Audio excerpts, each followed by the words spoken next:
Audio rolling. We're on. First of all, thank you so much for offering your time today. Yeah, it's nice to do this with you. So let's get right to it. The term purpose, your experience of it, your understanding of it, if you would just unpack a little bit how you relate, how you meet and approach that word and its meaning in human life. Mm-hmm. Well, it's changed over my life. Now I always think of purpose as sort of what I'm inspired to do. So to me, purpose is really tied to just a feeling of inspiration, a feeling of kind of an aliveness where you feel not directed by something outside, but inwardly. Something gives me energy, I feel inspired, and that's the way I tend to move in all areas of life, Earlier in my life, I think I thought of purpose and related to it in a much more conventional sense, and I experienced it that way, different parts of our life, often depending on what we're interested in, what captures our imagination, we kind of feel like and think, that's my purpose, that's my reason for being. Or if we have a goal that we've set up, that becomes a kind of purpose. But I think the whole definition of purpose, and certainly the human experience of it, in my experience has changed, almost as our consciousness evolves. I think our experience of purpose evolves with it. It becomes a little bit less sort of goal-oriented, and I think it starts to become, purpose becomes an expression of a kind of inspired energy. I think it becomes an expression of what we love and what we cherish. So that's how I kind of relate to purpose at this point. Yeah. Do you see sort of levels of purpose? So in my life, one of my purposes is to just enjoy, right? So live jazz, downhill skiing feels like a purpose for me. But then there's a layer of purpose beyond self. And so could you sort of tease apart for you the way you understand? I use the word soul, that there are soul level purposes and ego level purposes. Do you see it that way? And if so, how do you? Sure, I think the ego level purposes are often kind of tied with goals. And when we're more in a kind of our ego kind of consciousness, often our goals are a kind of unconscious attempt to fulfill something that we feel like we lack. Often we're not aware that that's what's happening, but we're often trying to sort of fill up a hole or fill up something that we feel like, that we lack in life. And so our purposes are much more defined not only by ourselves, but often they're tied in with the people around us, with our culture. Each culture has its sort of, orientation that it thinks a good, successful life goes. So I think often in the ego, purpose in their biggest sense is often tied into a sense of achievement and success. And rightly so, because that's just how that level of consciousness operates. You just mentioned a kind of soul purpose. And I think then we're into something when we start to evolve and we come into a whole different experience of purpose that often initially is confusing. I find this all the time when the sort of more ego-centered drives, and just to be clear, to me, I don't look at ego with any kind of negative connotation. It's just a particular type of consciousness, and it's a particular way of experiencing the world and oneself, So from the ego's point of view, like I said, we're often trying to compensate. But when we start to evolve, when our sense of who we are starts to expand outside of the ego, then we literally come into a more selfless experience of life. Now, when we first do that, it's confusing because all of our old touch points for what purpose is came from an ego consciousness, something that was more self-centered. And so when we move into a kind of new domain when that energy is no longer the thrust that pushes us through life and achievement and success, we kind of often go through this phase where I find people often feel kind of disoriented. The old purposes and meanings to their life don't seem to be relevant, and yet a new, more selfless, kind of inspired way of living hasn't kind of come online yet. So we almost always go through this, a kind of a limbo between these two ways of being. I think when it does, the deeper purpose, or what you were referring to as a soul purpose, I think it really has to do with it's something that's really innately more selfless. It's almost like at a certain point in our evolution, the only thing that really makes sense and really gives us an inspired kind of feeling about our life is to serve in some way. I think of it as being a benevolent presence in the world. And that can be big things, big projects, bigger overarching kind of ideas or inspirations of how to contribute to the welfare of the planet or welfare to other people. So it can take that form. I think it also takes sort of the day-to-day form also, because I think purpose plays out on both of these domains, a bigger, like over the arch of our life or say a given decade, and then there's purpose as it's playing out in any individual day. And I think that's the kind of selfless purpose that's easier to connect with initially. I always think of it as, what would it be like to act or relate from my own depth, whatever the deepest thing I know is? What would that be like today, or in my next conversation? And I think then we start to plug into a feeling of being, I call it inspiration. That's the word that sort of does it for me. But it's not so self-oriented. It's about a kind of joyful participation in the welfare of others or of the world. Is there does it feel like your purpose is ever fresh and changing and mutable, or is there also a part of it that feels like a solid through line, as if you were almost born to a certain narrative or purpose for which you are a servant to, obligated to? It's a great question. If I just spoke personally, the reason I use words like an inspiration, because I'm trying to get to my inner sense, because I don't have sort of the any conventional sense of purpose in my life or meaning. Those two, I think that when we're experiencing the purpose and meaning in a more conventional sense, I always think of them as sort of surrogates. They're sort of stand-ins for a lack of connection with our own depth, or you might almost say our own soul, right? So when we lack that connection, then we look for kind of stand-ins, something to stand in to give our life orientation and meaning and beauty, So for me, those kind of conventional ways of experiencing meaning and purpose aren't really what's happening. So if someone was to ask me, so what is your purpose in life?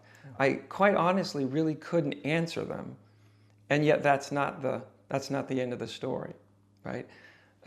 Like being a spiritual teacher, very early on, I had this feeling like, yeah, this is it. This is what I'm meant to do.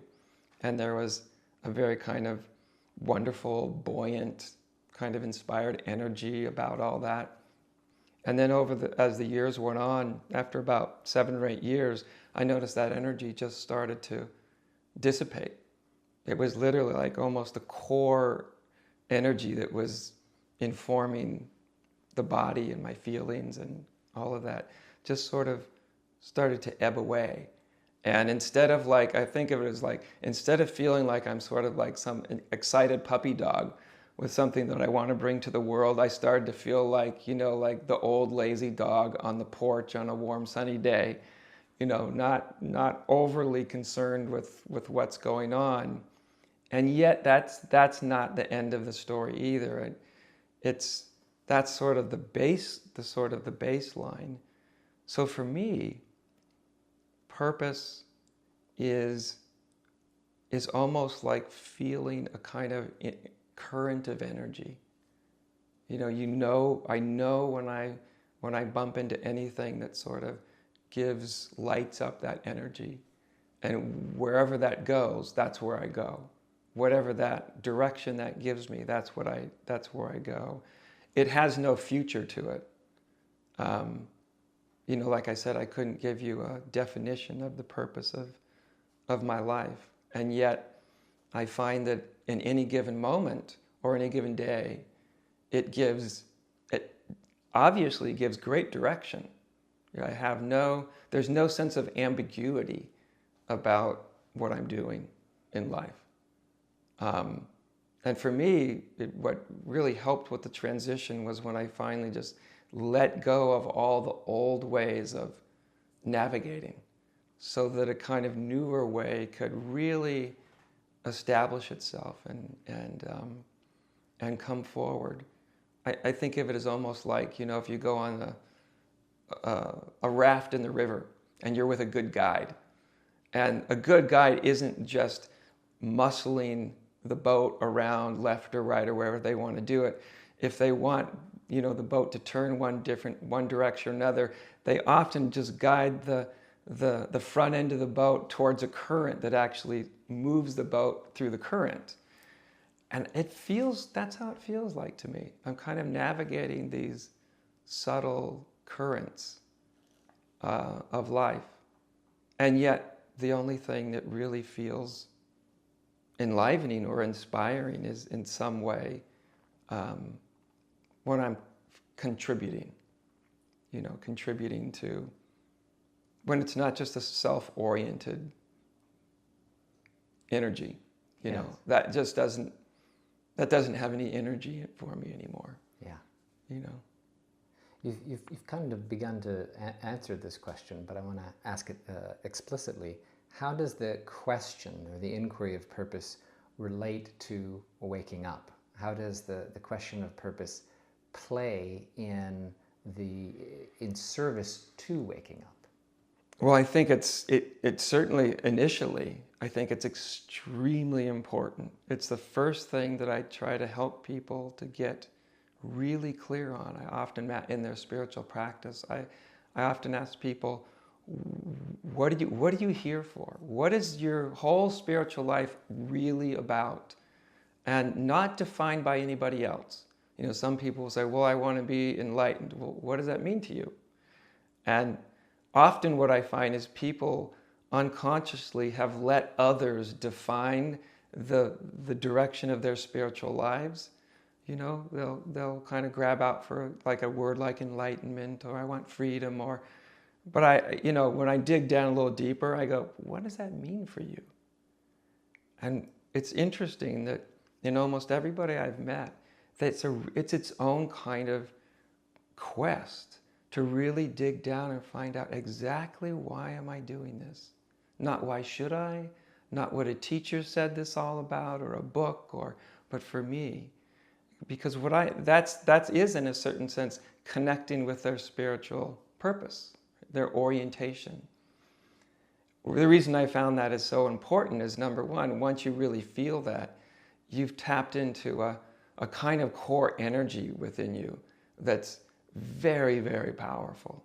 And without it, people tend to just kind of, they're just kind of float along and not really knowing exactly what they're doing or why they're doing it. I don't want to suffer so much. Or there's this sort of ambiguous drive. So I think it's really important to have a real felt sense of this is what this is about for me. And that unlocks so much spiritual potential. It's why I always say that is the very first thing to get clear on. And for most people, it takes time. It's the object of their meditation. It's the object of their inquiry. They got to dig down pretty deep to see, like, what is this? What is driving me to do this? So in that sense, it's really getting in touch with their direction. So is this, so for me, there's two nearly distinct inquiries. One of them is to wake up to know, I used to call it as a 12-year-old, ultimate truth. Mm-hmm. Had to know what that was. And then there's another inquiry, which is, how can I be of service? Mm-hmm. And they feel somewhat distinct. So the question is, are they distinct? And to the extent that they are, how can they mutually support each other? Yeah, I think, I mean, in the end, everything kind of comes together, but in human experience, they're often very distinct. The impulse, what I call the enlightenment impulse, it's kind of irrational in a certain sense, right? Because it will drive you whether you like it or don't, whether sometimes it will drive you to actually suffer more sometimes as it's driving you to become more conscious. Sometimes it won't. It seems to be independent of sort of the pleasure principle, where we're simply seeking to have the best, most beautiful possible experience. And that drive seems to run fairly independent of whatever's happening in our lives. That's, I think, why it's often confusing. You know, when you said it, it kind of came to you when you were 12. When it comes, it's almost like a strange visitor coming inside of you, you know, that you don't really understand and you don't really know what it's about.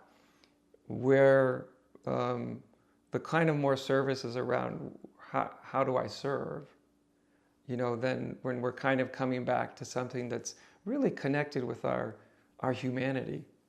And it's really also connected with how our own revelation, whatever that, it could be spiritual awakening, or just the deepest, most profound things that we feel like we know, we've experienced.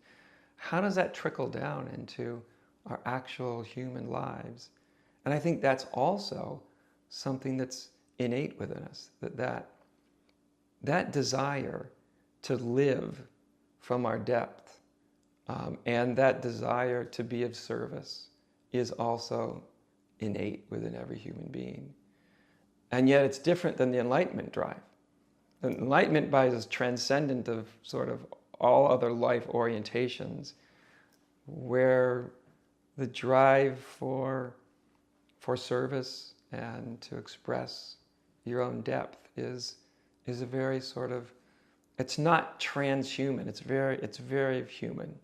And I think it's where the transcendent and the human really meet and have they come into relationship, right? Because it's, as it's often been said, it's one thing to feel enlightened when you're sitting in your room undisturbed by anybody. It's a whole other thing to bring it forth into your life. What does it mean to function from that place in your relationships, your friendships, how you're going to contribute to the world, how you're going to meet the incredible demands that life brings upon us, you know, and how, from where are you going to not only serve, but are you serving from the wholeness and the beauty of something that's inspired? I think of it as the positive. Or are we being motivated by what we don't like? You know, because there's plenty to be shocked about in life. And yet I think we're much more powerful when we're moving from what we're inspired by. You use the word, you know, wholeness. So, you know, considering the importance of wholeness, how you've emphasized it in your teaching work, in waking up, do you recommend that seekers hold this question of purpose and calling as an integral or essential part of wholeness? Well, I think it's integral, like I said, to the impulse to awaken itself. We have to have a focus on that. But I think it's like things have their own proper timing. And we can only split ourselves in so many different motivational directions at one time. So if we're really, if we really have that deep impulse to awaken, and we're simultaneously, um, trying to figure out what our life purpose is. Not that these two things don't and can't simultaneously exist, because they often do, but I think they're almost best approached in their own domains. Ultimately they come together, but I think they're both approached in their own domains. Like for me, part of the sort of foundation of my teaching is also to be a good steward of your life. That's part of your human responsibility. Life is a real precious gift, even though it can be a rough ride sometimes, and for some people quite a rough ride. But it's also a gift, and we do have stewardship of our life, and I think that ties in with the meaning of our life, and what does that really mean to sort of take responsibility for our lives and what we contribute. Because we're all contributing, even people that don't think they are contributing in small ways to other people's lives constantly. And that's part of, I think, growing up too spiritually, is starting to realize that you do contribute. Your presence does count. Even if you're not doing something really public, or that just the mere fact of interacting in any day is you are fundamentally participating in everyone's experience that you meet, and even people's experience that you don't meet. So to me, they're very integrally connected. Yeah. But at a certain point, it's especially early on, I think it's useful if you see them just as in their own domains without trying to mix them up. Well, there's this part of my life that I want to be a good steward to. I don't want to just let my life fall apart while I'm doing my spiritual seeking. So that's part of being a spiritual being also. And then there's this true, deep inner calling. So, question about the use of the word spiritual. So, there are for so many of us this enlightenment impulse, this awakening impulse that feels, of course, deeply spiritual. But sometimes the ache and longing for a purpose beyond self, for service, also feels deeply spiritual. So I guess the question is, if the traditional non-dual path is not necessarily the one or only way to discovering your life's purpose, is there another approach to this question of soul's purpose? Well, the non-dual path isn't usually going to give you very much useful information about purpose, to put it bluntly, right? There's just not much there, because that's not what I'm just saying, in the way that it's usually presented, that's just not its domain. In the same way that, a physics teacher may not know much about American literature. It can be a different domain. They're both extremely important. They're very, very important in life. If we only sort of pay attention to more of a non-dual view, then in the strict sense in which it's often portrayed, then human life is often seen as sort of a very secondary endeavor, right? A secondary importance. But actually, that's not actually true, because our spiritual life and our actual human life, it's actually one life, right? And so I think we have to be a little bit careful about when we look at spiritual teachings. I always think of them as, at their best, they're really strategies to awaken. Some teachings are wonderful at strategies to awaken, and other teachings are good strategies of like how to connect with a very deeply fulfilled, meaningful life where we're actually contributing in a selfless way to the welfare of life as a whole. And I think it's useful to have an eye for, very rarely does one orientation serve all of our human needs, and so I think it's entirely relevant to look at the teachings around purpose and meaning where you really find them. We're not gonna go to Ramana Maharshi to find much about purpose and meaning, right? It's just not. He's just not there. That wasn't relevant to his life, right? But most people aren't going to live his life. They're not going to be a renunciate. They're not going to sit at the foot of a mountain and never go anywhere else their entire life. It was wonderful for him. However, his life did have an orientation. He spent the rest of his life at a certain point being in service to others. And so in a certain sense, he did have deep purpose, and his life did have great meaning. It just looks different. But so we wouldn't go to him necessarily to tell us about those things. We would have to go somewhere else, to often someone that's focusing more on how to integrate, how to bring realization into a more daily human context. Well, so that's the kind of million-dollar question. So as a non-dual teacher, unlike Ramana Maharshi, who is in the world, when your students come and approach you with this question, how do I find and embody my life's purpose? How do I find the service that is really alive and energized, as you said, and makes an impact? What kind of practice or approach do you recommend? Good question. Well, the first one is it has to start out as an inquiry, right? Because there's no formula for like, do this, this, and this, and then you have the direction and the purpose of your life. That's its own inquiry, right? What does make you feel inspired? What touches into the best of you? And often when we touch into that energy, it's inherently kind of uplifting. And it's inherently often more service-oriented, because human beings, we get our greatest joys not through simply getting what we want. That's just not the way it works. We get our greatest joys when we're contributing to others' life, to their well-being. And so it's its own inquiry. Jonathan, that's what I think is, what does inspire me? Let's start there. I think people usually start too big.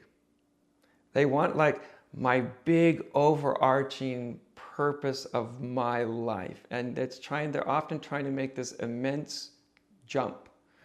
And the way I often suggest people approach it is start small. Start small. What if you just looked at what you were inspired by today? Or what would it mean today to interact with life, with everyone I meet, from that deep, quiet, open presence of being? What would that be like? What would I say? And you can't think about it beforehand, but it's almost like you come into your depth, you feel it, you sense it, you take that moment to kind of feel really here and grounded in a deeper place. And then it's just the questions. What would it be like to have a conversation now? It could be with a stranger in the line at the supermarket. It could be with your boss. And it doesn't matter what the content necessarily is. You could be talking to someone, something trivial with one of your friends. But I think the connection point is when we start to value that feeling of a deeper presence of being and moving from there. Because what usually happens, you can have a deep presence of being. And then as soon as we open our mouths and go into conversation, we just kind of unconsciously, it just drops out of our awareness completely. And all of our energy goes here above the neck, and we're chatting along.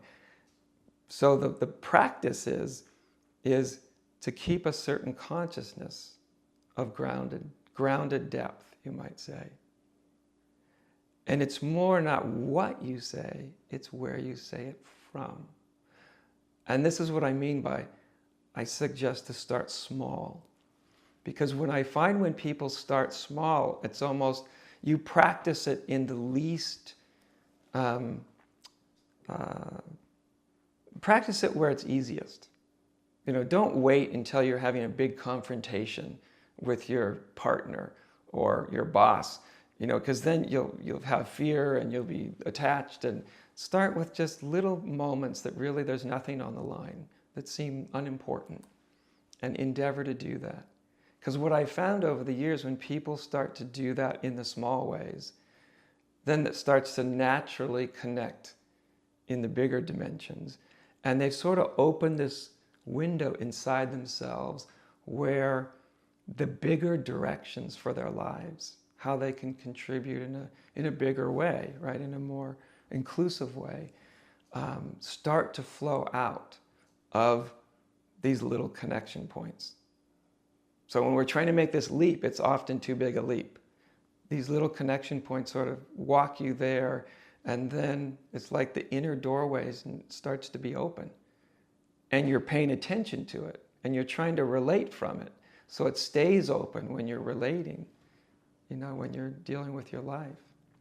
It's interesting, you used the word grounded depth, and I'm wondering if you perceive in yourself or in others that when the central inquiry is the enlightenment impulse, as you said, it can sometimes feel like a transcendent, widening, opening, even kind of an up and out of ego.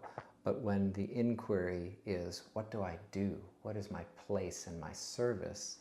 It can feel like a burrowing into our depth, into the ground, into the earth even. Does that resonate?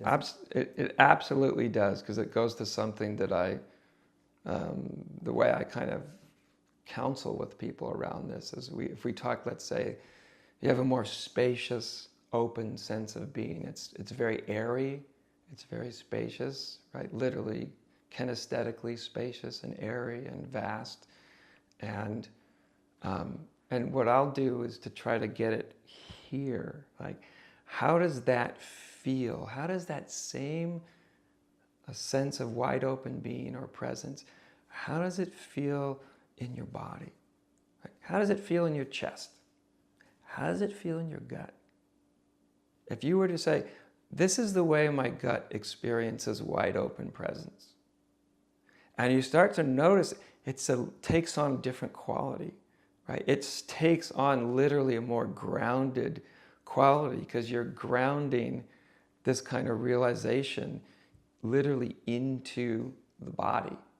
Because a lot of realization comes as a moment of transcendence. You kind of drop body and mind, right? And so it takes some intention sometimes to get, how does that feel?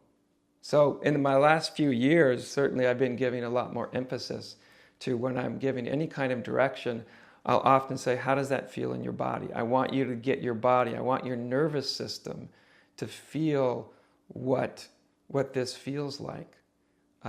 Because then it starts to become, and it is a grounded, and when it's grounded, it's calmer. Right? It's like the deep ocean.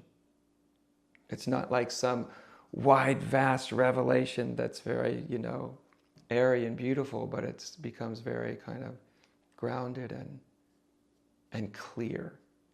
Because in life, as human beings, to come from our depth, number one, we have to be grounded in our bodies.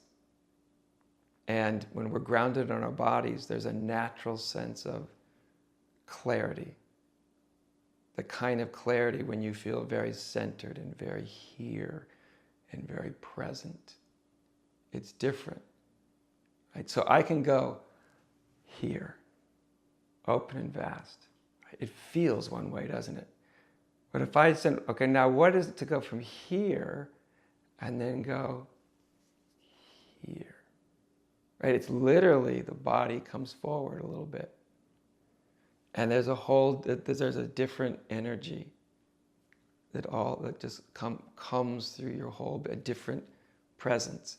And this is the kind of energetic presence that starts to hook up our deeper revelations with the way we move as human beings in the world. This, so that they're communicating, right? So there's a pathway so that the body isn't just being transcended and the humanity isn't being transcended, but now it's being informed, which are actually two phases of the whole spiritual life. One is a very transcendent waking up from body identification, from mind identification, it's literally, that's why we say waking up, because it's waking up and out of identification of all these things. But then there's its correspondence opposite of that same revelation coming down and in and in and in and in. And it starts to touch all the places that you transcended. Now the truth comes back into them, right? And that can be a challenging thing in and of itself. Because you're not just transcending things, you're actually clarifying them right here in your humanity. You're not going beyond them, you're bringing the beyond into them. So that's the experience of waking up and then coming back or waking down. Mm-hmm. Question, is it possible for a person to begin with, to specialize in the question of what is my soul level purpose, from a spiritual, with the spiritual perfume, if you will, and start with waking down, with going in, an inscendence as opposed to a transcendence? You can, sure. You can, it can be, it can certainly be more challenging, because basically you're doing a lot of personal cleanup right up front, right? So if you transcend it all, you go beyond it. It doesn't mean you're not going to have to deal with it, right? Just because you transcend something doesn't mean it's gone anywhere. It's there. So it's kind of like, are you going to clean up first or are you going to clean up second, right? So for me, I often, I think once your identity is out of your own conditioning, it can be, you have a different vantage point from which to deal with it. But I don't think it's, the way we're talking or even the way I'm presenting it makes it seem like it's all one way or the other. It's not actually the way it happens, really.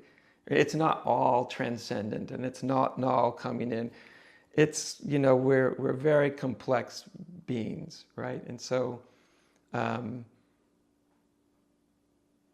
so I think to be connected inside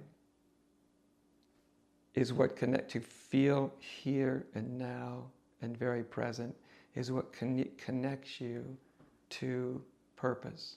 So for me, purpose, because like I said, I can't relate to purpose as being something that I could write on a chalkboard and go, that's what it is. But I can absolutely relate to purpose in the sense of a very definite life orientation, right? And if somebody has a nice word for what their orientation is, fantastic, right? And I think one of the best ways to get in touch with that is as what am I for in life? What am I for? Just as a human being, right?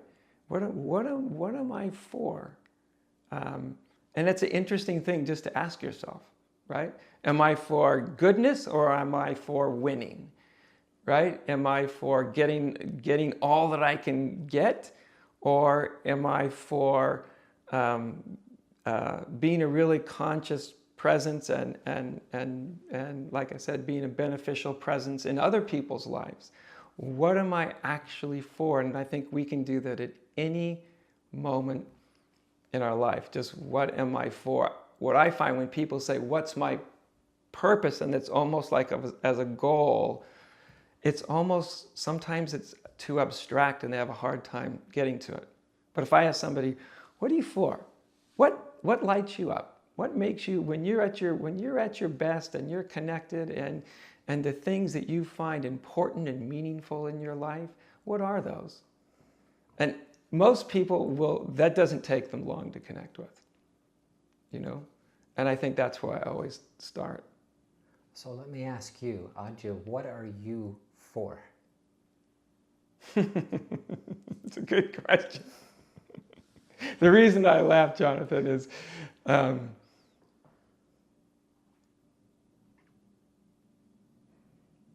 because I see these things as sort of skillful means, right? I can ask myself that question. It's not really how I operate anymore, to be totally honest. Like I said, I've gone through all these sort of phases.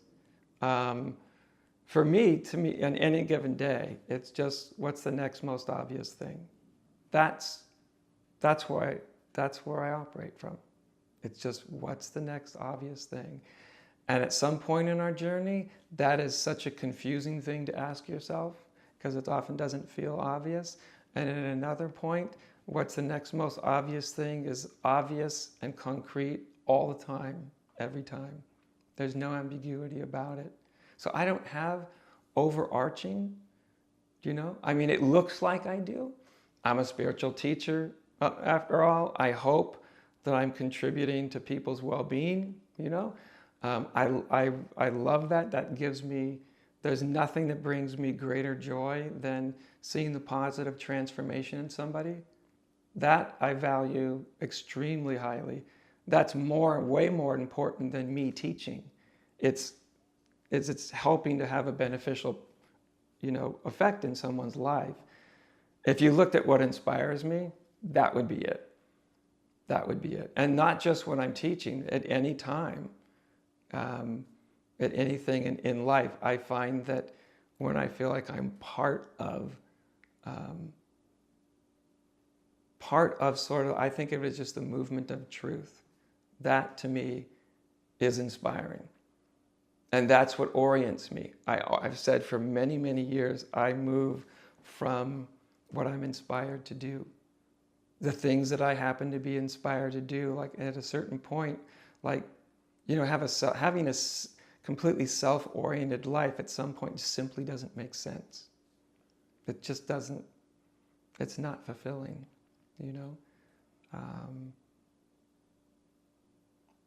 So being a beneficial presence is really, really important to me in people's lives. Not only my students, but with my wife, with my friends, where I go.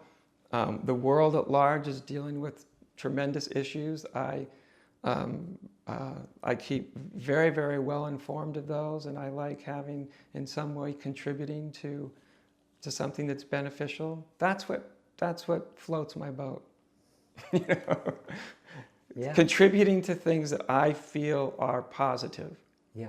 I don't see them as like purposes necessarily, because it's not that well defined conceptually, but energetically, it's very, very well defined for me. I'm going to check my hearing. I'm hearing two things really come to the forefront. You are for truth, for a purpose beyond self-serving. Yeah. Truth has always been the big one for me. Yeah. That was from, I think, as you said for yourself too, that, the day that enlightenment bug sort of hit, ever since then, truth was my thing in every single facet of life. That's the thing that gives me energy. All the other things, the beauty that can come out of it and all the rest are sort of peripheral. I like those too, but for some reason, truth is what, for the past 40 years has given me all my orientation. Yeah. And in small ways and in big ways. Without that, I could walk away from teaching tomorrow easily. We've set up our entire organization that way, actually. I've always said, if tomorrow I wake up someday and it's obvious to me it's over, it's over. it won't, the tent will come down and it'll move on, because that'll mean for me, okay, I don't have an idea, like this is what we should be doing as an idea. It has to be something that's alive and being fueled by something that's real rather than an idea. So that's always been it for me, is truth. And it's a nice personal inquiry too, because it is, I would have never thought this, 30 years ago. But for quite a while now, I've seen that one of the most challenging things any human being can do is to be completely truthful and honest with themselves. It sounds like such an easy thing to say, but when we really look into what does that mean, and is that what I'm doing? It's boy, if you want something that you can always be growing into forever, I would think that would be it. I think that would be it. I think it's a very, very beautiful, ruthless, rigorous, and wonderful thing to be oriented towards. So you might say that's my purpose. That's the thing that inspires me. That's the thing that I like to, it's just individually, but also interacting with life as well. So taking a bit of a detour, so imagine someone comes to you and they feel like they have really heard the call loudly to find and embody a life of service. They're throwing themselves into it beautifully, but there's a kind of counter voice and it says, screw it, maybe I should just devote myself 100% to meditation, to the enlightenment impulse. Mm-hmm. As they move with that question towards you, how might you guide them? What might you offer them? What I usually, and I get asked those kind of questions, and usually where I guide them is not necessarily what they expect or even what they want, because I honestly tell them, back to truth again, right? The truth is, I don't know what you should be doing with your life. That's what I will tell. I don't know. I don't have an idea that you should be serving for the rest of your life. I don't have an idea that you should seek enlightenment above and beyond everything else. That's for you to decide. And what I really try to do is really mirror back all of that energy back onto them. Because what I find is each person, they do know. But to come into their own knowing, they have to at least temporarily allow themselves to be as uninfluenced by outer authority, whether it's me or a book or, and whatever the authority is. And it's really challenging to do, to really get in touch. Because then we're going beyond the dualistic ways of interacting with life. What I should do, what I shouldn't do, what's the right as opposed to not the right. These are kind of dualistic ways of moving through life. An alternative to that is what's completely authentic, what's really actually true for me right now.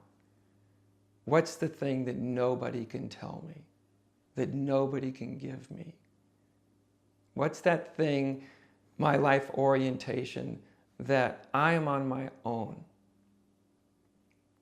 And so it's kind of, one has to confront their aloneness, a very deep sense of aloneness, which ultimately ends up to be opens to an incredible sense of freedom. But just think of how influenced we all are and how deep that goes, the shoulds and the shouldn'ts, and what service looks like, and it's endless, the kind of messages we get. And spirituality just keeps dumping more messages into the mix. And but I think that's really a big part of spirituality, actually, is to be able to touch into the part of yourself that nobody gives you, that's innately there for you. and your orientation. It's innate. It's you. Should you serve completely? Should you pursue enlightenment totally? Who could possibly tell you? So I try never to be that person that even suggests one way or the other. I'm the person who mirrors back in often an uncomfortable way for the person and says, this is your life. It belongs to you. Nobody else is going to live this life, and nobody actually knows how you should be living it. This is all your thing. And at one point that can feel quite intimidating, because where's my references? But on another thing, we find out that that's the doorway to not only a free life, but an authentic life. Because those are the people that become our exemplars, right? The Jesus, the Buddha, those that have great spiritual autonomy, which is a whole different subject, but I think spiritual autonomy is a very big part of this. Becoming an autonomous individual is a very important part of enlightenment also. I think another thing that you seem to be for, that I hear very loudly, tell me if this is true, is fidelity to one's own authenticity. Yeah, it is. Absolutely. Yeah.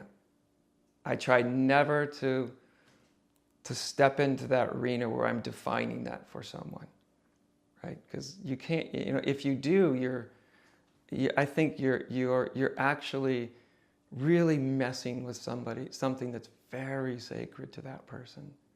Like I said, something that nobody can give you, So you mentioned Jesus a moment ago, and it sparked a question. So this is a ludicrous question, so just priming the pump. So if, through the power of the imaginal realm, if Jesus were alive today, do you think he would be advocating more for average Joe who came up to him and said, do you think I should devote myself to a life of service? Because so much of Jesus' life seems to be that seems to be the teaching taught through and through, or to truth. I think my sense of Jesus was he didn't make the distinction. I mean, when he said, seek ye first the kingdom of heaven, he's certainly not saying go out there and be as successful as you can possibly be. And yet, the story of someone like Jesus' life is embodied in realization, incarnate, right? It's the incarnated version of enlightenment. Often in the East, we get the more disincarnate version. The sage, they're in their cave, they've left it all behind, they're not being engaged because the world's kind of a dream after all, and all that. And that's very profound too. It's not that that's not true. There's a truth that's pointing to. But the Jesus story sort of points to really a very engaged way, and it's actually a taking on, no attempt to escape the burdens of life, but just the opposite, saying an absolute immense yes to life exactly as it is, throwing yourself in with almost a kind of abandonment. To me, that's the Jesus' form of love. It's an abandonment of self, not escaping, but abandoning yourself to life, completely throwing oneself in, And when we talked about purpose, this is something that I utilize when I teach, because I find it actually has some truth, and it can be very useful, and it kind of ties in with the Jesus story. And I think that part of what our possibility for all of us is to live a life, a redemptive life, to actually be a redemptive presence in our lives. So, in the Bible, where God sent his only begotten son, right? And basically as a redemptive presence for life, somebody who takes on the sorrows of life, and simply through a willingness to say completely yes, those sorrows are redeemed. Now, if you look up redemption in the dictionary, it's to restore something to its natural condition. And I've often thought, wouldn't that be an interesting thing if when you were born, what your culture, what you got as your life orientation was, okay, you are the redemptive presence here. You've come as from the fullness of spirit to redeem your own human incarnation, to return it to its own natural condition. That's what you're doing here. That orients, on a personal sense, purpose and meaning to your life. You're restoring this whole karmic stream. And the only way you redeem the only way you can be a redemptive presence is at an act of love. Right? Love. You do it, and why do you do it? Because you so love. You so love the world. As it said in the Good Book, God so loved the world that he gave it his only begotten son. What if we all realized we were the sons and daughters of God? And we're here not in order to escape it, but in order to redeem it. First start with yourself, and then expand it out. I mean, that gives a whole new orientation to life, and the only way to do it is through love. It's not an escape. It's finding an immense cosmic yes. Yes, the world, look at all the terrible violence, the starvation, the cruelty, all these things that human beings do to each other. How are you going to redeem it? Well, you start with yes. I can have a big enough heart, a big enough mind to take all the good and all the bad all together in one sort of embrace.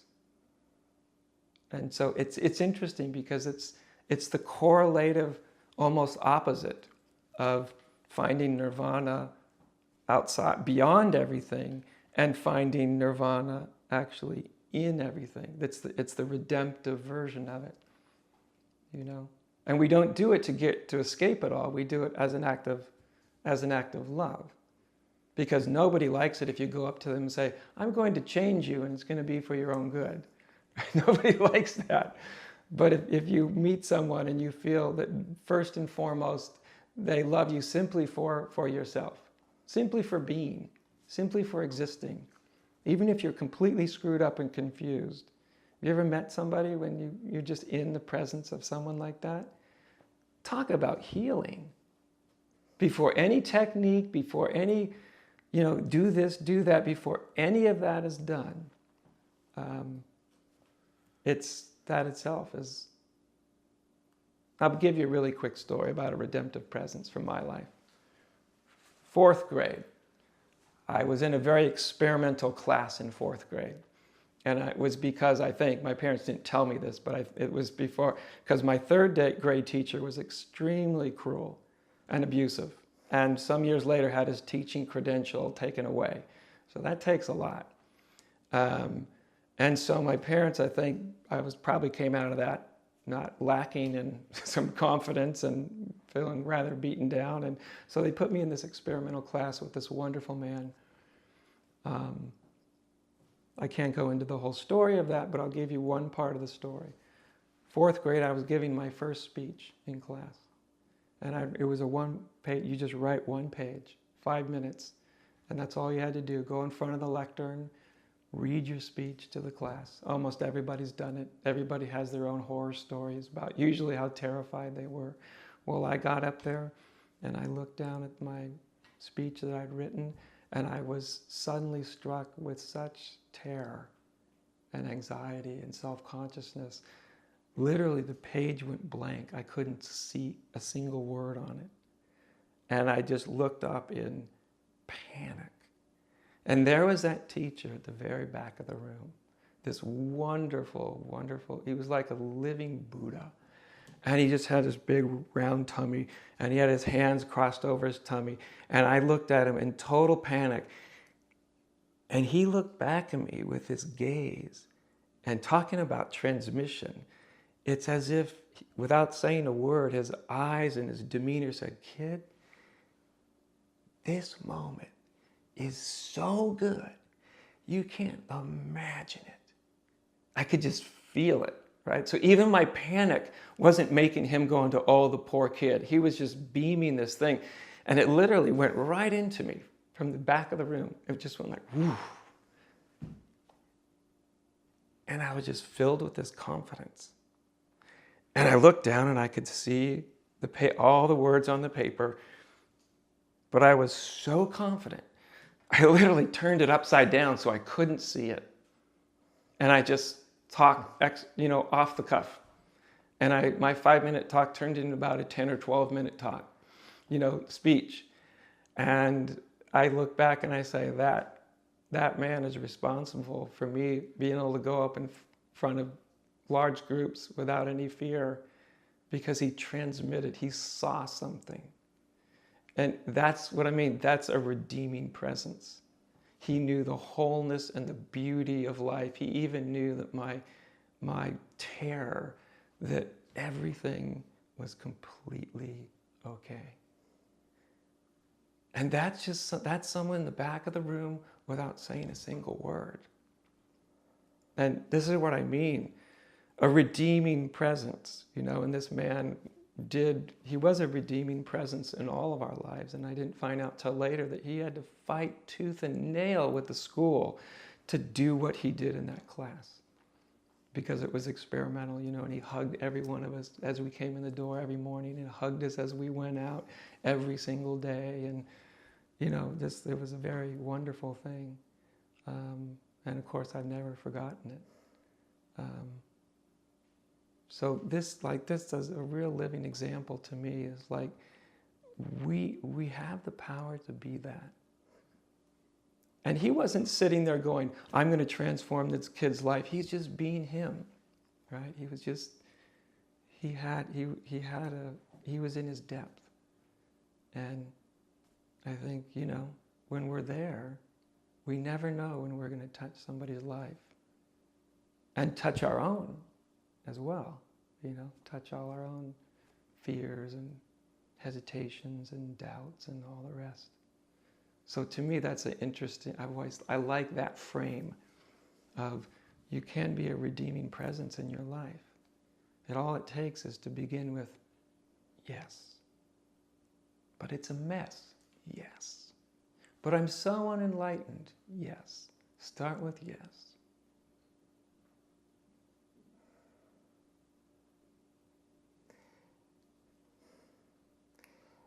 This word you've been using, redemption, redeeming, it speaks so eloquently to what I think the purpose of purpose is.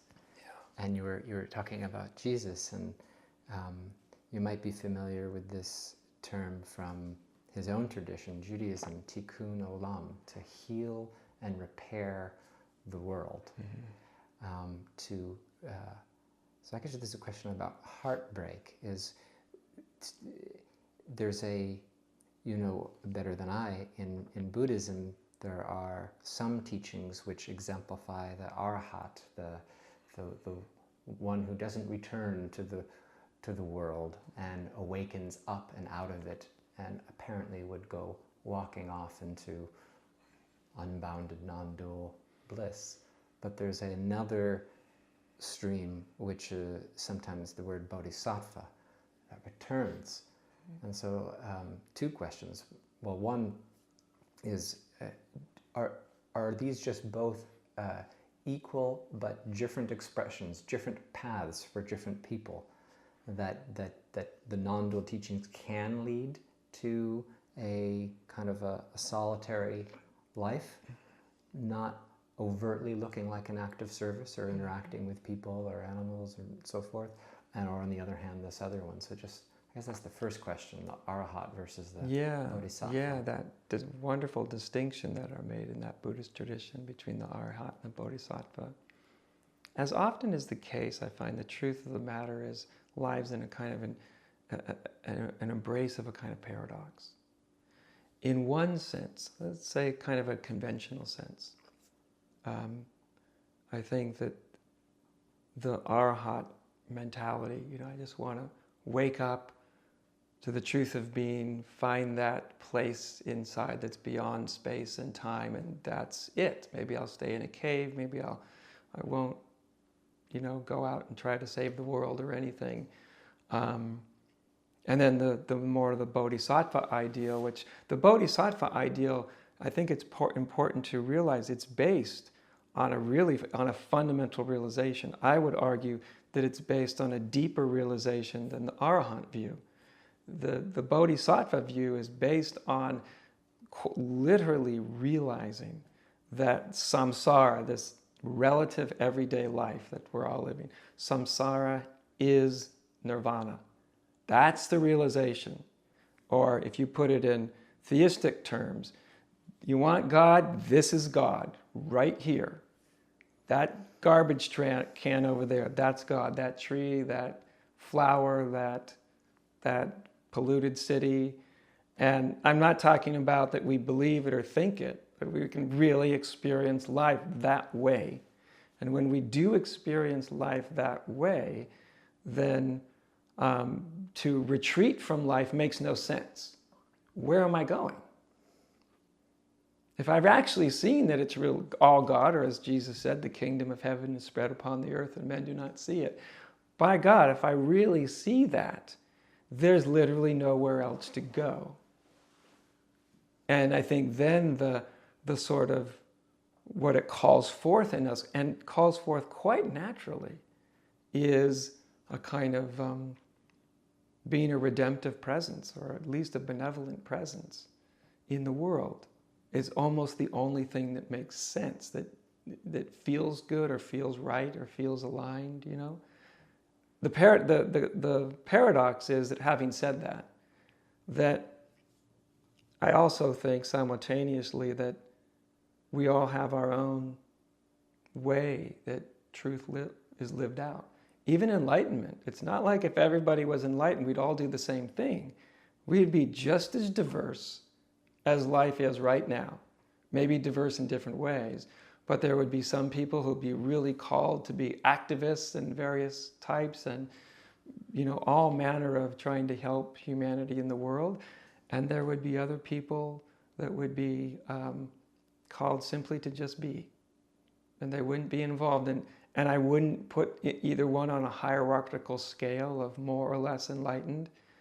Even people that see that the world, nirvana, samsara and nirvana are one, that this is the living manifestation of God, you could say. They can still have it can have different outcomes. One person, it inspires them to great involvement, the other person not. So, in one sense, I think there's a deepening of realization that's reflected.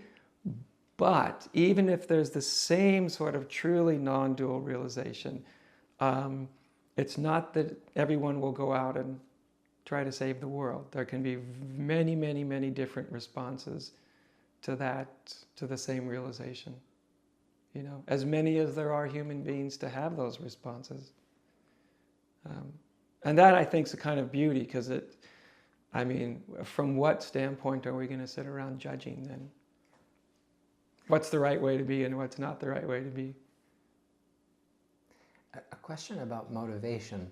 There is, in living and leaning into what I regard to be my life's purpose, a personal joy and energy and aliveness that's very satisfying. But there's also a kind of another motivation. It feels very different for me. I'm wondering if it's your experience. Some of the energy is heartbreak. When I'm open to this past election or any number of things, there's a heartbreak, and in that heartbreak is a spontaneous movement to serve, to redeem. Do you experience heartbreak, and if so, is it feel like a motivating factor in your redemptive work? Yeah, heartbreak plays a very important part in everything I do or my life. I mean, I think that there's no such thing as being truly, truly open and only experiencing the beauty and goodness of life.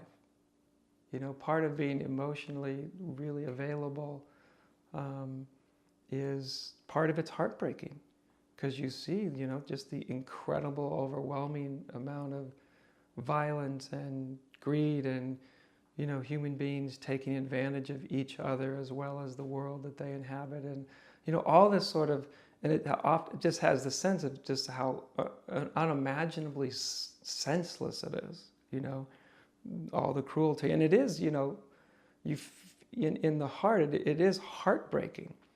It's on a very, you know, deep, profound level. I mean, I don't think you open yourself up without heartbreak. If you haven't had a heartbreak over it, haven't really opened yourself up. I think the whole point, though, is to have your heart broken all the way open. You know, some people will see some of this and they'll be like, you know, my heart opened, and then, but I just can't take the horrors of life. You know, I can't. And I usually just say to them, but yeah, your heart's open, it's broken open. No, just let it break all the way open, so that you're not pushing against it, so that the part of you that's saying no has let go of itself. You're still going to feel the heartbreak, but you won't feel the overwhelm. The overwhelm is when there's something inside trying to contain it and trying to say, I can't take this, I can't let it all in. You know, that's the protective mechanism. When that protective mechanism is just seen for what it is, I think our heart fully opens, and then it's broken, but it's broken even more open. And what comes out of that is, how can I help? How can I help? With an acknowledgement that this may, you know, we don't, an acknowledgement that who knows where it's all going. Who knows? But it feels like the only sensible thing to do, does it not? You know, how can I be of service? How can I help? Which is different than, I hate this about life, I hate that about life, and I'm going to be inspired to work what I'm against. You know, this is something that activists have to be really on the lookout for. Am I inspired fundamentally from what I'm against, which means, am I playing out my own division? Or am I being inspired by what I'm for? Right? If Gandhi was against the English, they'd probably be still, you know, running India. But as he'd said over and over, I'm not against them, I'm for Indian rule of their own land. And he went out of his way over and over and over to say that.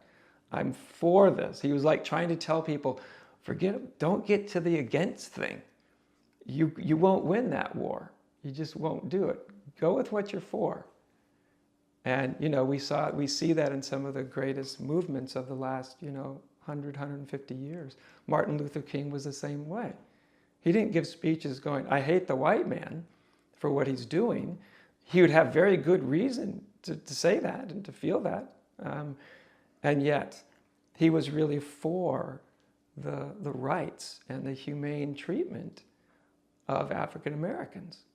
You know, and it's so much more energy. So I think when our heart does start to break open, that it's important that we really look at what forces are motivating me.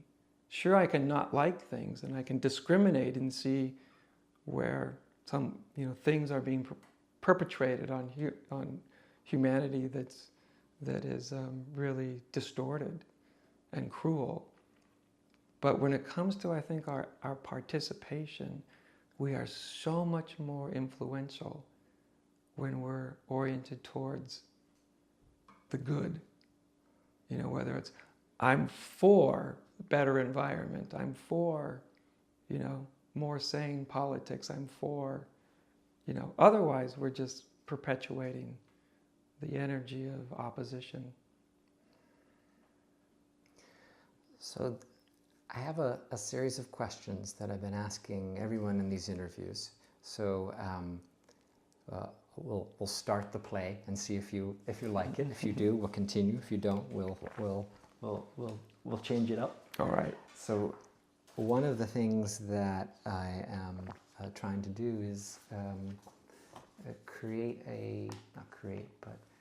pull out a vocabulary of purpose, so that when we have the conversation, that we can communicate more deeply about it. So here's the first question, because you mentioned Martin Luther King Jr. So your vision at a purpose level. So like I would guess that for MLK, he had a vision of love and brotherhood. I have a dream that my 4 little children will one day live in a nation where they will not be judged by the color of their skin. So that's a vision.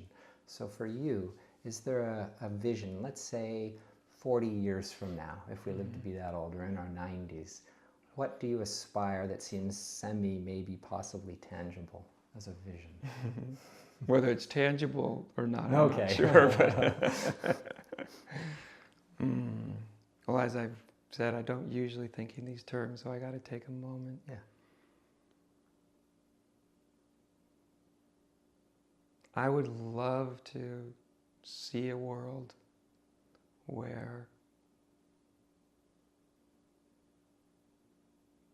we're all conscious enough, just enough, to take our entire environment, that includes other people, but everything gets taken into account. Everything gets measured against the welfare of the whole, and the welfare of the one become roughly equivalent,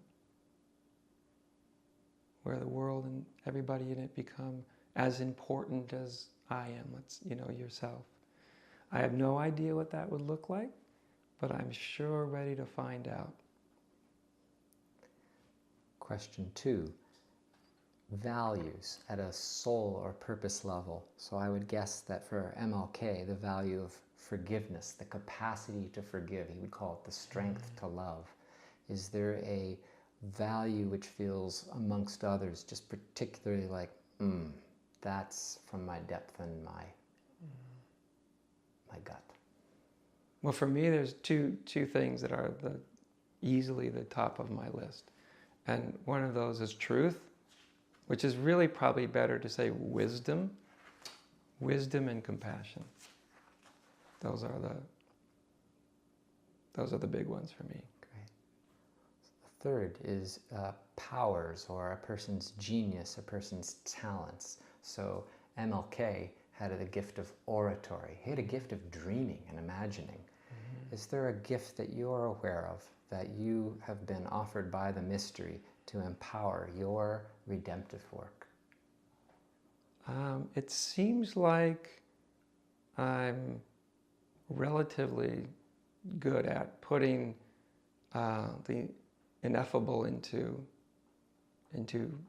conceptual expression. Seems like that's one of the things I'm best at. It's a blessing and a curse, however. It's nice to be able to put words onto things that aren't themselves words, to experience that isn't words. It's also can be a curse because it's easy for, if the words get accurate enough and eloquent enough, it can be seductive into thinking that the words are what they're describing.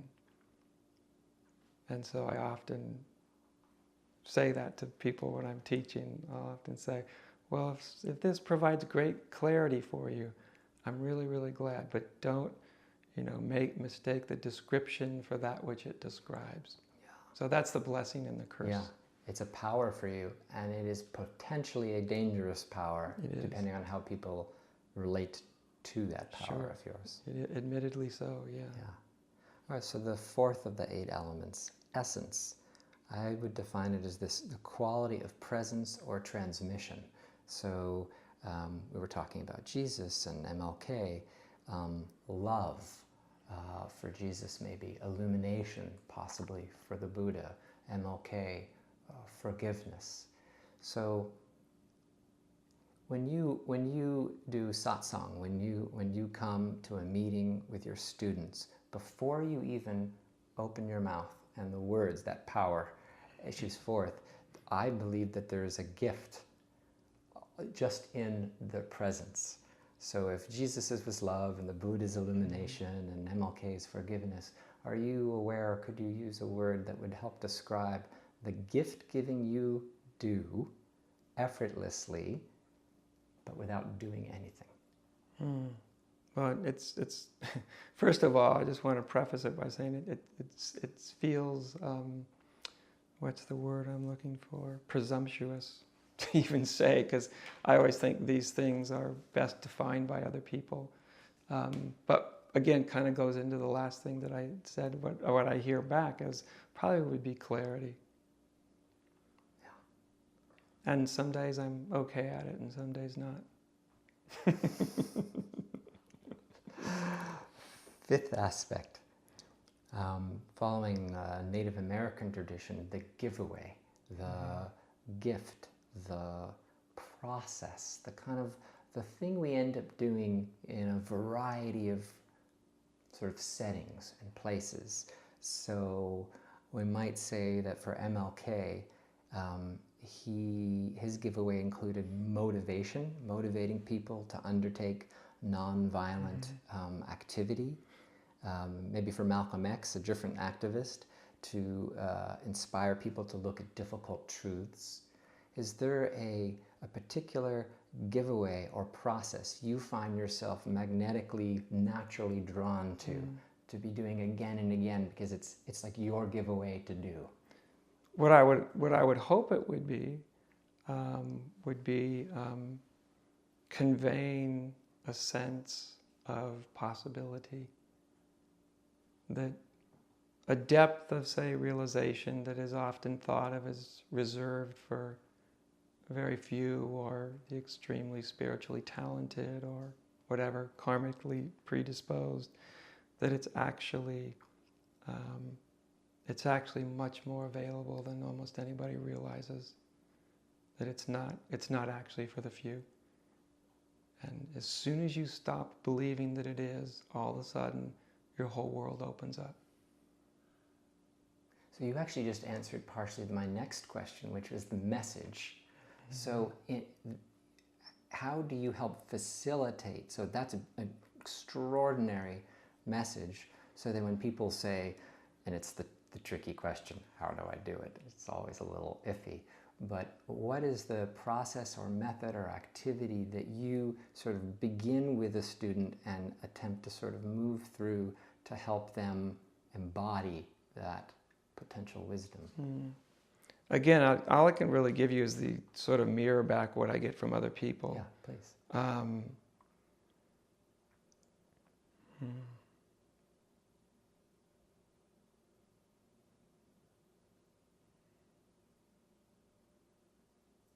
I think that what I've heard ever since I started to teach, was that going back to the clarity thing, there's, at my best good moments, there can be great clarity in a package of a relatively ordinary human being. Because I come off as pretty ordinary often, because I am. And so I think people have always connected with me in that way too. I've had lots of people tell me, like, wow, you're just like this ordinary guy up there. And yet you can teach this stuff in such a way that it seems very accessible. And I would hope that that's the case. I like that, because I think it kind of goes to one of my main messages, which is you don't have to be extraordinary. You know what I mean? This isn't like a talent like Mozart might have. You don't have a talent to be what you truly are. You are what you really are, right? It's already the case. So I think when people stop trying to be extraordinary, all of a sudden they open themselves to be a vessel for something quite extraordinary. Two more. task or mission. So you have labored or devoted yourself to Open Gate Sangha, a community that I've been part of since the late 90s. Do you overtly have a task or mission statement? And even if you don't, what is the purpose of this community? What is your sort of task or mission, if you had to kind of use that word? I think for mine and the whole of Open Gate Sangha, it's all there as a kind of support structure.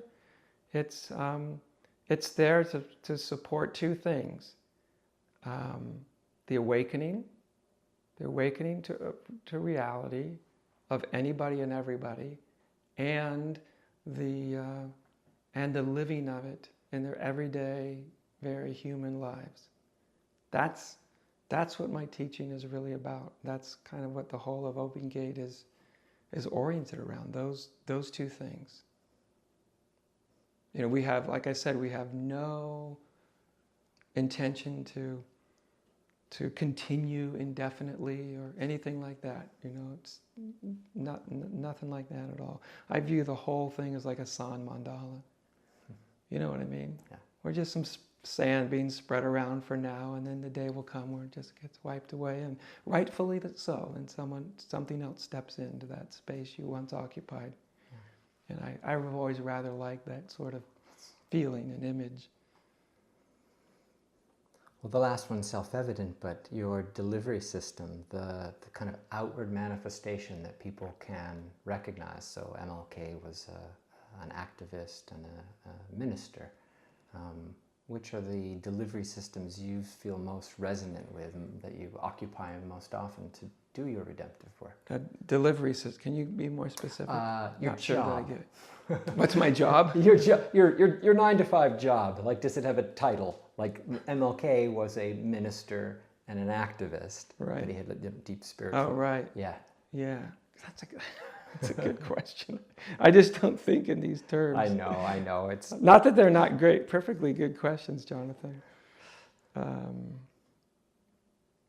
Is that kind of like how I see what I do? Well, there's your soul's... How do you classify it? Well, there's your soul's work, and then... So I have my soul's work to midwife wholeness. I see, yeah. But I deliver it through being a meditation teacher, a psychotherapist, and a purpose guide. Those are very different systems of delivering the work. Yeah. Well, so if the kind of, if you can call it mission, is about helping people to awaken and then challenging them to embody it and bring it into their lives. I mean, of course, that happens through all the different teaching forums that I do, but also, and I think this is for me personally, quite outside of my more public life, is it's extremely important to me that that I'm also living that. So it comes back to my own life, my own daily life.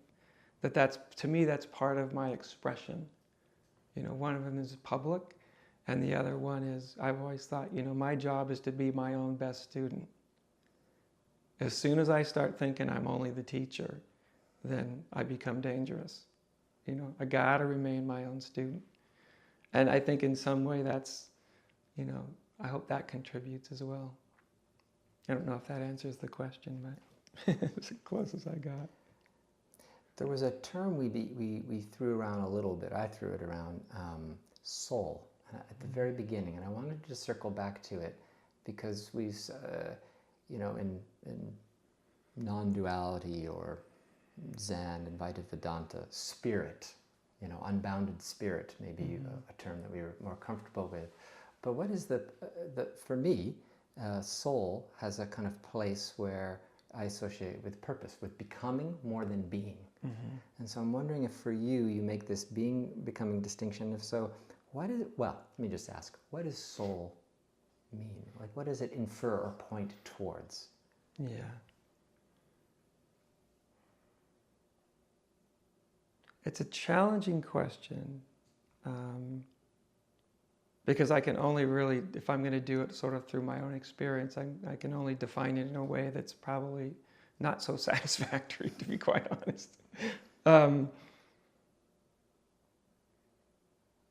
I would say, if we wanted to define soul, I would say it's sort of our deepest essence of being, and that place where realization and humanity meet. That meeting place would me to be soul.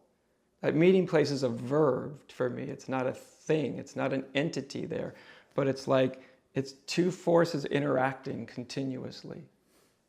And that to me is what soul is to me. Can you say more? Soul is not a noun, it's more Yeah. of a verb, and it's the place where two things meet. Can you? Right, where the transcendent and the immanent, that's where they meet, and that's where they're constantly interacting. It's a sort of it's the dynamic center of our being, right? Where it all comes together. That's to me what soul is. Soul is the thing that keeps you honest, even when you don't want to be. Right? Soul is that thing that's that little annoying scratch at the inner walls of your mind that reminds you that there may be more to you than you ever imagined. It's that thing that whispers to you when you're being less than you really are. And it also whispers to you when you're trying and pretending to be more than what you really are. And like I said, it's a verb to me. It's these two forces, a very human force, because as human beings, we're conditioned beings. No matter how enlightened you get, it's functioning through a certain kind of conditioning, right? And there's a conditioned being, and then there's our deepest and truest nature is completely unconditioned as an experience, as a subjective experience. It's timeless. There's really nothing to it except truth and these deeper impulses for service. And when these two sort of interact, that to me, that's soul. So would it be more accurate to say souling or ensouling? Absolutely. It would. Yeah. In the same way that, like an ego, there's no such thing as an ego. It's not hiding there anywhere. It's a verb, right? It's a very quickly interacting process of thought and feeling and memory and belief and, past. It's a verb. So as a thing, it has no substance. It's an illusion. But as a verb, it's happening, right? As a verb, it's like the wind. When the wind's blowing, it's there. When this verb is happening within your mind, then there's ego. When the wind isn't blowing, then there isn't. And so to me, soul is like that too. It's the coming together of these two fundamental forces. So is it when souling is occurring, when we are available to, when our axis of attention or center of gravity is naturally drawn to move towards souling, is it that movement that we feel the call, hear the call of our Yes, redemption that's what project? That's exactly it. You hear the call, you feel the call. It's where all your deeper aspirations come from. Whether to awaken, for compassion, for clarity, for truth, it all comes from that interaction, right? Because the transcendent, it doesn't have a desire for truth. It is truth. There is no desire there whatsoever. It's timeless. It doesn't need any of this spiritual stuff. It already is that, right? And then there's the human part that's we're like any other animal, walking around the globe, and we have our impulses, right, and all that, and then we have this big mind that can create a whole bunch of nonsense. But and then these two things are, they're occurring, and where they occur is where we're connected to our depth, right? But also, we're connected to the depth, but the depth is connected to your humanity. Soul to me is that verb, that activity, that's the place where it happens, right?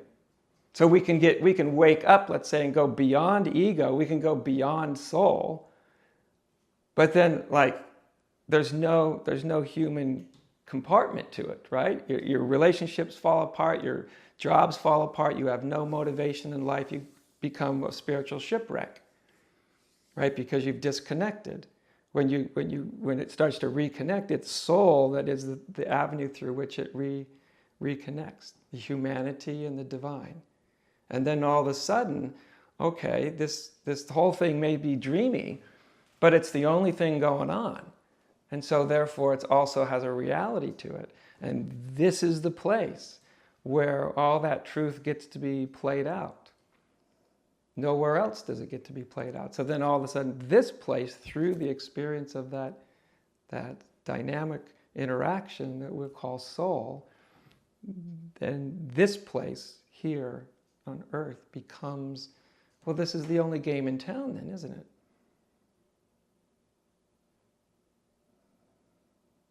As much as people want to get it, spiritual people want to go into some other, whatever state they're hoping to get in, but they always end up back here, right?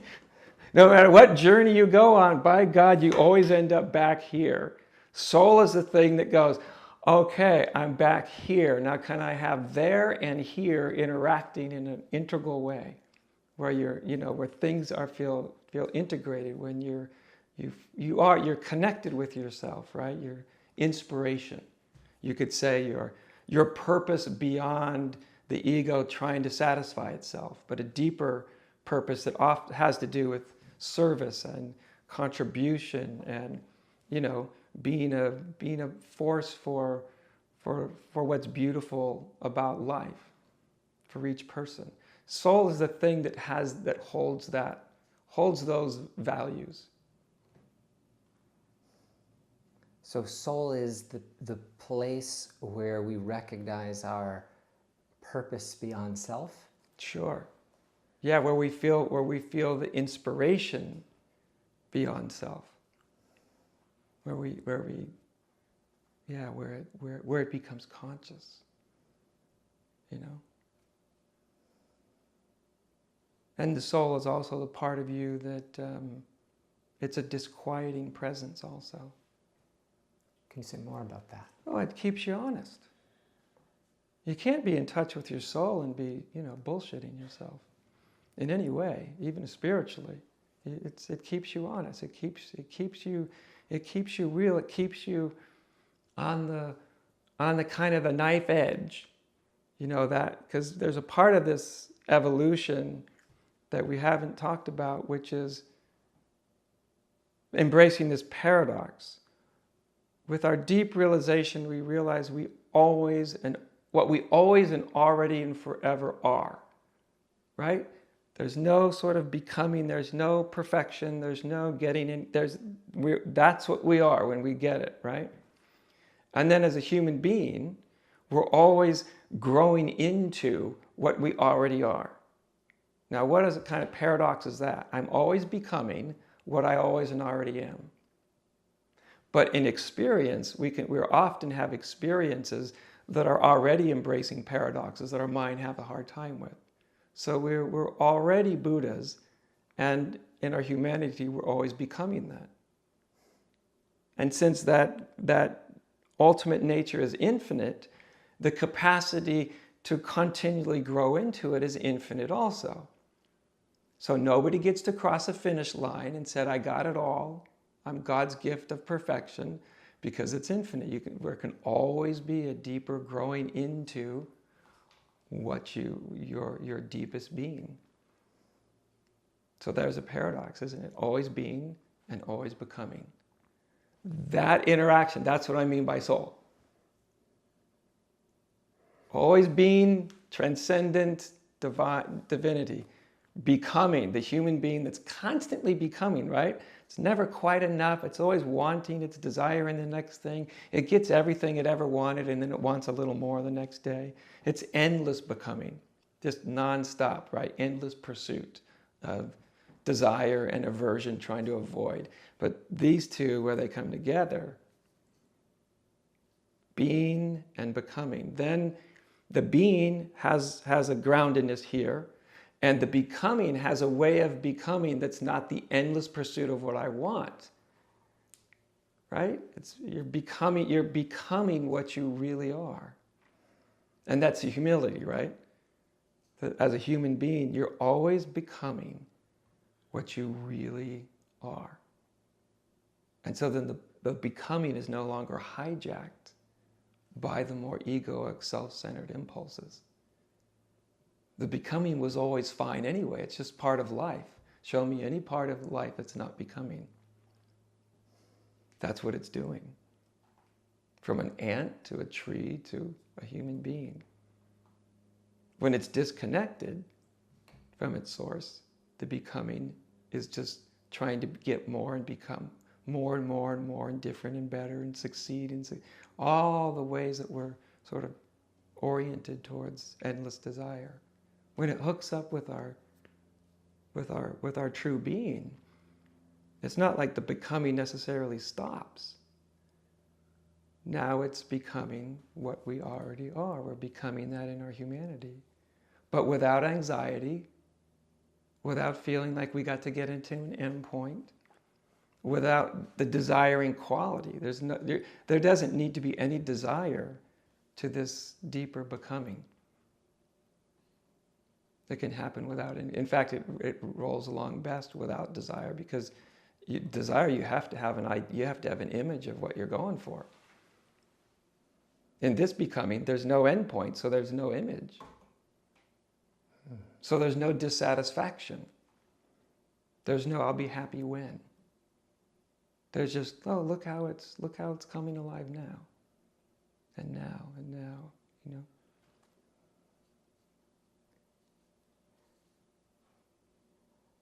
Do you think we live in it was beautiful, just gorgeous, this description of soul as souling, as a verb, these two worlds coming together. Do you think we live in a soul illiterate culture? It seems to me, just in the last 35 years as I'm watching it, that mindfulness, meditation, non-duality, more people are being turned on to this. But spirit, pure, unbounded, non-dual awareness. But this, what you're just talking about, feels relatively like fresh and not fresh, but rare to hear these words of abiding as souling. Mm-hmm. If I'm hearing it correctly. Exactly. Yeah, I do think that our culture is basically illiterate. Souling illiterate. I think that's one of the big things that's underneath a lot of our struggles today. Political system and lots of other ways that, I've seen, especially over the last 30 years, this can of course make me sound like an old man. I'm getting there fast, but seeing this continuous erosion of some of the things that we even saw as culturally, we had held certain cultural virtues, that sure most people didn't live up to, but at least they were there, respect and a kind of honor and dignity, having dignity, even kindness. There was lots of cultural values, and you watched, and you would see them even when I was a kid. You would see them reflected even on the sitcoms you watched and in TV and all. You'd see them there, right? And nowadays they're almost entirely absent from the cultural discussion. To even talk about something like dignity or honor, they sound like just old-fashioned words, like, that was out, that went out of style decades ago. Not that we need to necessarily bring all the words back. We don't want it. There was reasons why all this happened, but I think a big part of it is when Western culture has lost its orienting principle over the last 100 years. Its orienting principle, even though it's a melting pot with lots of different perspectives, its ethical orienting principle was Christianity. That was it. That's where we got it from.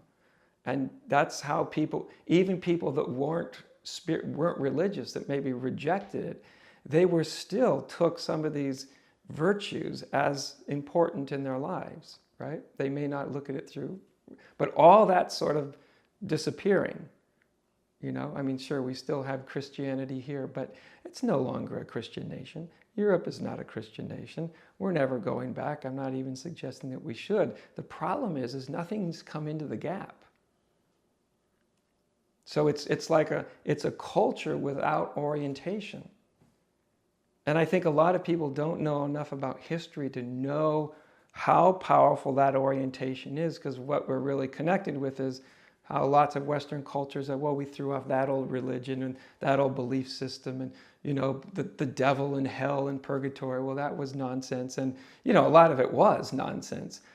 But unfortunately, nothing that glued the culture together. I mean, if you look back historically, that religion glued the entire Western world together for the better part of 2,000 years. And now it's no longer, popular enough to do that. And, its time was up. It wasn't always doing its job particularly well. So that's why, people moved away. But I think we're in a point now where there's nothing that we're oriented around that we can agree about. So we're just left with our disagreements. And so I hope, that what comes out of this time, and it will take a while, is that some more agreements about what culture holds as valuable. Something that's just beyond the self-serving egoic impulses. Because that's what we got now. That's what we have. On all sides.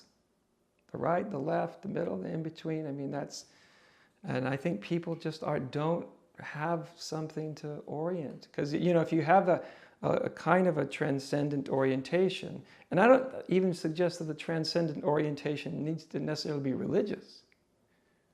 Transcendent doesn't even ultimately need to be a spiritual word, but transcendent just means, that something that transcends self-centeredness. Because that was the point that with people of very divergent views, there were certain things that we held in common in value. And that's gone. Right? It's disappeared. Hence, we have the election like we had. That couldn't happen unless the culture had jettisoned certain values that it used to be oriented around from people of all political persuasions. I think that's what we're missing. So in a certain sense, we're missing soul. And the fact that people are reaching out to all sorts of other religions is an indication they're looking for some orienting principle. The interesting thing is we're way beyond forming another religion around a story, which is they were all formed around stories, the ones we've had. I don't think that's going to happen, because there's tape recorders and there's videos and, so a nice myth just can't get lift off because someone goes, no, that's not the way it was. See, we got a recording, right? So we have no cultural myth. So, but I think something will either come along or the whole thing will fall apart. I'm not sure which one will be better for us. Sometimes you need to fall apart to come together, As one who feels a longing to contribute to this redemptive project of ensouling culture, I wonder if you have any advice or suggestions. I think just on a simple level, even with my own 8-year-old, whereas the finest question I was asked was here, which was just, what do you want to do when you grow up, Jonathan? Mm-hmm. Which isn't a bad question, but it's... And then with my son, I'm just letting him know in Daddy's opinion, there is souling. There is a purpose beyond self for which you may have even been born for. And if you listen, if you're intimate with yourself and authentic, you can hear it. So one contribution that I'm excited about is, guiding people to soul. And I'm wondering, do you have any advice on either how to do that, or just even your own, sense of, here we are in a soul illiterate culture, and we aspire, we have a vision for a more soul literate and connected culture. How can we support that movement? Well, first of all, some of the things you're already doing, this film project and other things that you do, I think it's, a lot of times this is a value for you personally, right? So obviously it's a value for me. So we hold it as a value. And we don't just hold it as a value, we actually back it up with taking action, right? And so you take action. And for any of us, who we are speaks much louder than our words, We can all speak a good game, but who we are, especially to children, it's who you are that transmits, right? Yeah. So since you hold it as an actual value in your heart, I'm sure your children will do that at some point. That keeps things alive, I think it's a really interesting question when we look to a broader culture, how to do this, because there's so much suspicion, and rightly so, about going about this in a sort of religious way, or some people even spiritual. They just equate spirituality with fantasy thinking. They haven't had exposure to that. It can actually be something deeply, actually very, very rational and intelligent. I think a lot of it is just finding lots of different ways, points of connection, where you're just encouraging the same thing in others through lots of different ways of just bringing it forth. And there's so many different contexts that we can do it in, Religion or spirituality is just a couple of contexts. There's many, many ways that, when Albert Einstein had a great love for the immensity of the cosmos, he would give voice to, to him, and who I forgot what that was, something around like kind of awe and wonder is absent, then you're kind of dead. And, so he was engendering it kind of even through a scientist, a rational person, but in some way was connected to wonder. And I think that's really, at the end of the day, culturally, I think we need some way to reconnect us with something that's there in childhood, with wonder and curiosity. Because every child, before they have it, all the fun of curiosity beaten out of them through school. And some they don't. Some have better schooling and they don't. But we're all naturally curious. And we all have a natural sense of wonder. We've all looked up in the sky as kids and thought, how far away is that star? And we've just been pulled into a different internal landscape. And I think there's going to be many, many ways of inviting people into that landscape again. And when they touch it, they know it, right? They lean forward in their seats. They come a little bit more alive. You know what I mean? Their eyes brighten. It's even the most cynical person. You just watch them just start to come alive when you speak the language that they can hear.